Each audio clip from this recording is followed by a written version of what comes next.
Hi hello నమస్తే welcome to my channel. నేను మీకు ఎప్పుడు తెలంగాణ స్పెషల్ సర్వపిండి ఎలా చేయాలో చూపిస్తా.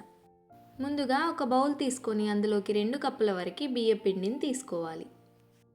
ఇప్పుడు ఇందులోకి కచ్చా పచ్చగా దంచి తీసుకున్న ఉల్లిపాయ, వెల్లుల్లి, జీలకర్ర, కొత్తిమీరతులను వేసుకొని సన్నగా తరిగి తీసుకున్న కొత్తిమీరాకును వేసుకోవాలి.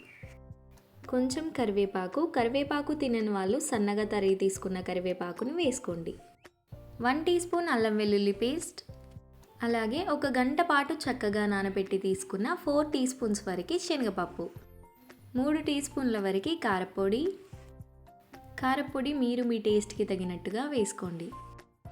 రుచికి సరిపడా ఉప్పు. ఇప్పుడు ఒకసారి మొత్తం మంచిగా పిండిలో కలిసిపోయేలాగా కలుపుకోవాలి.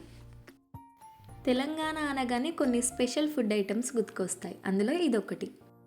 తెలంగాణలో ఏ మారుమూల ప్రాంతానికి వెళ్ళినా సరే తప్పకుండా కనిపిస్తుంది ఈ సర్వపిండి. మొత్తం మంచిగా కలుపుకున్న తర్వాత కొన్ని నీళ్లు పోసుకుంటూ పిండిని మొత్తం ముద్దలా కలుపుకోవాలి. మీరు ఇందులోకి కావాలని అనుకుంటే వేయించుకున్న పల్లీలు అలాగే పెసరపప్పును కూడా వేసుకోవచ్చు. ఈవినింగ్ స్నాక్లా టేస్టీగా చేసుకొని తినేయొచ్చు ఈ సర్వపిండి. కొంతమందికి సర్వపిండి ఎలా చేయాలో తెలీదు. అలాంటి వాళ్ళు వన్స్ ఒకసారి ఇలా చూసి చేయండి. పిండి కలుపుకునేటప్పుడు మొత్తం మంచిగా కలిసిపోయేలాగా కలుపుకోవాలి. సర్వపిండి సరైన రుచి తగిలితే ఒక్కసారి తింటే అస్సలు మర్చిపోరు. వీడియోలో చూపిస్తున్న విధంగా పిండి అంతా మొత్తం మంచిగా కలుపుకున్న తర్వాత ముద్దలా చేసుకొని పక్కన పెట్టేసుకోవాలి. ఇప్పుడు ప్యాన్ తీసుకొని అందులోకి 3 నుంచి 4 టీ స్పూన్ల వరకు నూనె వేసుకోవాలి. మనం ఇందాక కలిపి పక్కన పెట్టుకున్న పిండిని ఒక చిన్న ముద్దలా తీసుకొని ప్యాన్ పైన ఒత్తుకోవాలి. వీడియోలో చూపిస్తున్న విధంగా పిండి ముద్దని ప్యాన్ పైన ఒత్తుకోవాలి. మరీ పల్చగా మరీ మందంగా కాదు, నార్మల్గా ఒత్తుకోండి. సర్వపిండి క్రిస్పీగా టేస్ట్ చాలా బాగుంటుంది. ఇప్పుడు ఒత్తుకున్న పిండిలో అక్కడక్కడ చిన్నగా హోల్స్ చేసుకోవాలి.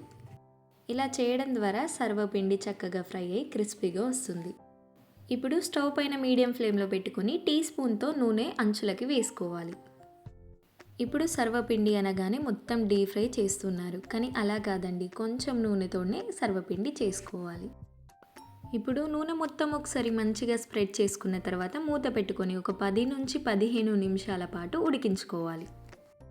10 నిమిషాల తర్వాత మూత తీసేసి ఇంకొక వైపుకి తిప్పుకోవాలి. సర్వపిండి చేసుకునేటప్పుడు అడుగు మందంగా ఉండే ప్యాన్ని మాత్రమే తీసుకోవాలి. అప్పుడే సర్వపిండి మాడిపోకుండా ఉంటుంది. ఇప్పుడు సర్వపిండిని ఇంకొక వైపుకి తిప్పుకోవాలి.